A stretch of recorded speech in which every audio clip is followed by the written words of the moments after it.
सभी पशुपालक भाई बहनों को मेरा प्यार भरा नमस्कार और आप सबका स्वागत है हमारे चैनल व्लॉग ममता 11 में। और हमारे चैनल मिलती हैं पशुओं की जुड़ी जानकारी। हम पशु पालते हैं, जो अपने पशु खिलाते हैं, जैसे मोटा तकड़ा बनाते हैं वही आपके साथ शेयर करते हैं, इससे अलग कुछ भी नहीं। बहुत पशुपालक भाई बहनों की शिकायत रहती है कि पशु एक घाटे का सौदा है। पशु घाटे का सौदा नहीं है। तो पशु घाटे का सौदा कैसे है? यही भैंस है, इसको हम लाए थे, बहुत दुबली पतली थी और बहुत कम कीमत पर लाए थे। हमको इन चीज़ों का शौक है, कमजोर पशु लाएं और उसको मोटा तगड़ा बनाएं, तो इससे होता है प्रॉफिट, इससे बढ़ती है इनकम। तो अब इसको लग चुका है 9 महीना, तो इसका डाइट प्लान हम आपके साथ शेयर करेंगे। वीडियो पर लास्ट तक बने रहें, तभी आपके सारा अच्छे से समझ में आएगा। पशु को आप खिलाना एक बार समझ जाएंगे, पशु को खिलाना कि पशु मोटा तगड़ा होगा कैसे, तो आप भी अपने पशुओं से अच्छी इनकम बढ़ा सकते हैं। आप क्या करते हैं, पशु लाते हैं अच्छा तगड़ा और उसको कमजोर बना देते हैं। खिलाते तो आप भी हैं, मगर आप वो चीजें नहीं खिला रहे हैं जिससे पशुओं का वजन बढ़ेगा। तो वीडियो पर लास्ट तक बने रहना, सारा आपका समझ में आएगा। चैनल पर नए, चैनल को सब्सक्राइब कर लेना। और यूट्यूब की तरफ से एक और बटन सबको मिल चुका है हाइप का। जैसे ही आप लाइक करेंगे तो वहाँ पर हाइप आएगा, जैसे ही आप हाइप पर डन करेंगे तो वहाँ पर डन कर देना। तो उससे हमारे पॉइंट बढ़ जाते हैं। आपका कुछ नहीं घटेगा, ना आपका 1 रुपया कटेगा। 2 बार आप इस चीज को फिर से अनलाइक करके, फिर से लाइक करके, फिर से डन कर सकते हैं एक ही वीडियो पर। तीसरी बार नहीं करना, तीसरी बार करेंगे तो आपका पैसा कटेगा। और 9 महीना लग चुका है, तो इसको हम क्या क्या खिला रहे हैं वही सारा बताएंगे जो हम इसको खिलाते हैं। इससे अलग कुछ भी नहीं बताएंगे, ताकि आप भी अपने पशु पर मेहनत करिए, पशु को मोटा तगड़ा बनाइए।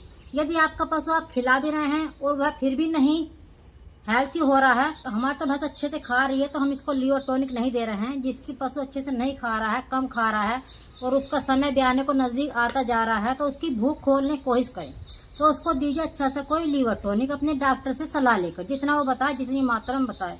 और खिलाने का बहुत आसान तरीका होता है। पशुओं को नाल से न देकर, पशुओं को खल में मिलाकर, चाहे चोकर में मिलाकर पशुओं को खिला दें। लीवर टॉनिक सभी पशु आराम से खा लेते हैं। हमारे तो खा लेते हैं, आपको का पता नहीं। यदि आपको पशु से, अपने पशु से अच्छा दूध का रिजल्ट लेना है, तो पहले से खिलाइए। 100% आपका पशु जितना पहले से ब्यात में दूध दिया है, उससे अधिक दूध देगा। लिख कर रख लेना। यदि आपने ये चीज अब तक नहीं खिलाई है और पशु आपका मोटा तकड़ा नहीं होता, तो इन चीजों को खिलाई देखें पशु कैसे मोटा तकड़ा नहीं होता है। जो खल खिला रहे हैं आप उसको खिलाते रहिए, वो आपकी इच्छा है। और केवल इन चीजों को ही खिलाएंगे ना, तो भी आपका पशु वजन बढ़ाएगा। कुछ और चाहे अलग से ना दीजिए। सोयाबीन, चना, विटामिन एच और कैल्शियम, केवल ये 4 चीज लेनी। कोई अन्य खल चाहे बिल्कुल ना खिलाएं आप। केवल इन चीजों खिलाई देकर आपका पशु कैसे वजन नहीं बढ़ा। खिलाएंगे तो हम बहुत कुछ खिला सकते हैं, और अच्छा रिजल्ट लेना चाहते हैं तो और चीजें खिला सकते हैं, मगर थोड़ा अपने हिसाब से, अपनी मात्रा में, अपने बजट के हिसाब से। ये ज्यादा ना महंगा है ना या सस्ता है, बीच वाला समझ लीजिए इसको। वरना इसमें हम जौ मिला सकते हैं, गेहूं का दलिया मिला सकते हैं, और बहुत सारी चीजें हैं, मगर आज की वीडियो हमारी इसी के ऊपर है। जो हम अपने भैंस को खिला रहे हैं फिलहाल, वो आपके साथ शेयर कर रहे हैं। तो आपको विटामिन एच हो गया। एक बार विटामिन एच पशु को 5 ml से लेकर 8 ml तक। आपका पशु हल्का है तो उसको 5 ml रहने दें। हमारी भैंस न ज्यादा हल्की न ज्यादा तकड़ी, तो इसको हम 8 ml डेली एक समय रोटी पर लगाकर दे रहे हैं। जब आप विटामिन एच पशु को पिलाएंगे, थोड़े थनों में डोके से आते हैं, उससे ना घबराएं। बस पशु को फूल पाछा चमकाता है, जिसका मतलब हमारी देसी भाषा में पशु जून चमकाता है, उसको ना खिलाएं विटामिन एच कभी भी, बिल्कुल भी। उसको कैल्शियम दीजिए। कैल्शियम की कमी से ही जिस पशु में फूल पाछा चमकाने की शिकायत है, आप अपने पशु को कैल्शियम मत तोड़िए। शुरू से ही 5वें 6ठे महीने से, जब वह दूध भी देता रहे तब भी पिलाते रहिए। तो आप कैल्शियम पशु को देंगे तो उसका फूल पाछा चमकाने की शिकायत बहुत कम हो जाएगी। जैसे पहले वो 6ठे महीने से दिखा रहा था, फिर वो लास्ट में उसी समय दिखाएगा थोड़ा बहुत। क्योंकि आपने देखा होगा, जब आपका पशु ज्यादा जून चमकाता है तो फिर उसको कैल्शियम की बोतल लगती है, फिर 2-4 दिन के लिए रुक जाता है। तो इस बात का ध्यान रखना, कैल्शियम पशु का नहीं तोड़ना, फूल पाछे वाली भैंस का। और पशु के लिए दूध अच्छा चाहते हैं तो कैल्शियम पशु को अपने जरूर पिलाएं। कैल्शियम कितनी मात्रा में देना है आपको? कैल्शियम अपने पशु को कम से कम 15 से 20 ग्राम डेली। आपका छोटा कप होता है, आधा कप। अंदाजा गांव में कौन नापेगा, कौन तोलेगा? कोई भी नहीं नापेगा, सबका अंदाजा ही होता है। एक समय जैसे विटामिन एच, और एक समय अपने पशु को चोकर मिलाकर, जो भी आपके पास थोड़ा खल वगैरह है, बिलोने वाली चने का खंडा कुछ भी, तो उसमें मिलाकर अपने पशु को कैल्शियम आप खिला दें। चाहे अपने पशु को आप पानी में पिला दें, खल चोकर में, और चाहे पशु को पानी में। तो 2 समय का हो गया पशु का। अब चलते हैं चने की और सोयाबीन की तरफ। इनको कैसे खिलाना है, यदि आप भेज सकते हैं, रोज उसको पीस सकते हैं, तो उसको सारी प्रक्रिया भेजने की है। जैसे आपको सुबह को खिलाना, शाम को भेजिए। मैं अपनी भैंस को 250 ग्राम तो भेज रही हूँ एक समय में सोयाबीन और आधा किलो चना। तो लगभग डेली की आधा किलो सोयाबीन हो गई और डेली का 1 किलो चना हो गया। ये दोनों समय का है। आधा किलो उस समय चना भेजना है, 250 ग्राम सोयाबीन, और आधा किलो उस समय 250 ग्राम सोयाबीन। अब आप रोज रोज कैसे नापेंगे, एक दिन कहीं से कि कोई बर्तन नाप लेना, फिर उसी बर्तन से रोज भेज देना। तो किसी बर्तन में भें, आपको पता है चना फूलकर मोटा हो जाता है, सोयाबीन भी फूलकर मोटी हो जाती है। चाहे एक साथ भेज लें, चाहे अलग अलग भेज लें। इसको आपको पीसना है। चाहे अब तो सबके घर मिक्सियाँ हैं, थोड़ी देर लगती है, बस 10 बार चक्कर लगते ही पीस जाता है। पानी गेरे, चना गेरे, पीस जाएगा। सोयाबीन गेरे, पानी गेरे, पीस जाएगा। और या फिर आप इमामती से बारीक कर लीजिए, या फिर आप सिलबट्टे से। थोड़ा इसको ये है पशु पचा ले। मुलायम तो हो गया है, मगर उसके 4-5 टुकड़े हो जाएंगे तो पशु को गुण कब लगेगा, जब पशु उसको सारा अच्छे से पचाएगा। जब तक पशु पचाएगा नहीं, उसको सारा गुण नहीं लगेगा। तो इस बात का थोड़ा ध्यान रखना होता है। पशु उसको पचा ले, देख लेना ज्यादा मोटा न रहे, उसका गोबर में ना ऐसे आवत।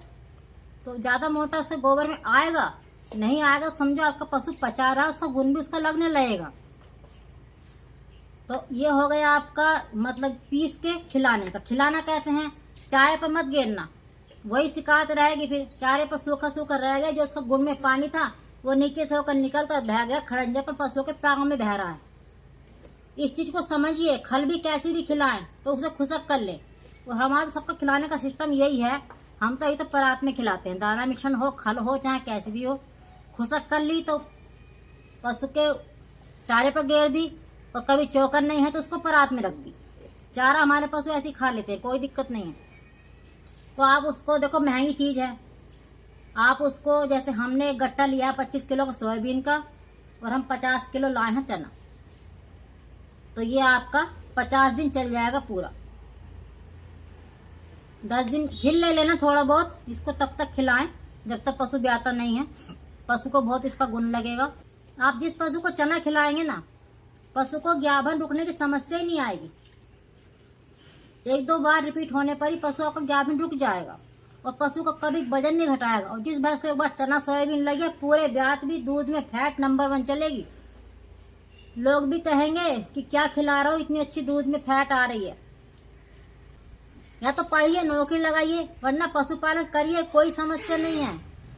पशुपालन हमारे घर के पहले से कर रहे हैं, तो कुछ बातें हमको पहले से ही पता होती हैं। जो लगती है वो अच्छी बात है, मगर उसके बाद कोई ऑप्शन नहीं, तो अपना पशुपालन आप कर सकते हैं। कोई घाटे का नुकसान का सौदा नहीं है ये। यहाँ पर सिर्फ थोड़ी मेहनत लगती है, और ऐसा नहीं सारा दिन पशुओं में रहते हैं। सुबह शाम का काम होता है, बस थोड़ा चारा लाना पड़ता है खेत पर से। मगर पशुओं को आपको खिलाना होगा, उनके साथ मेहनत करनी पड़ेगी, तभी पशु पालन से आपको आमदनी दिखाई देगी। वरना आप इतनी भैंस लाए हैं, उसको इतना कर देंगे तो फिर नहीं बचत दिखेगी, बचत ही नहीं दिखेगी। नुकसान की तरफ जाएंगे तो आपका पशु पालने का मन नहीं करेगा। और जब आमदनी की तरफ जाएंगे तो जहाँ एक भैंस थी दूसरी भी लाएंगे। तो ये फिर मिलेंगे नई वीडियो में नई जानकारी के साथ। सारा मैंने आपको बहुत बारीकी से समझाया है। मक्खी बहुत परेशान कर रही है, सारा बहुत बारीकी से मैंने आपको समझाया है। इसका हमारी भैंस का डाइट प्लान, तो आप भी अपने पशुओं को इस तरीके से मोटा तकड़ा बना सकते हैं।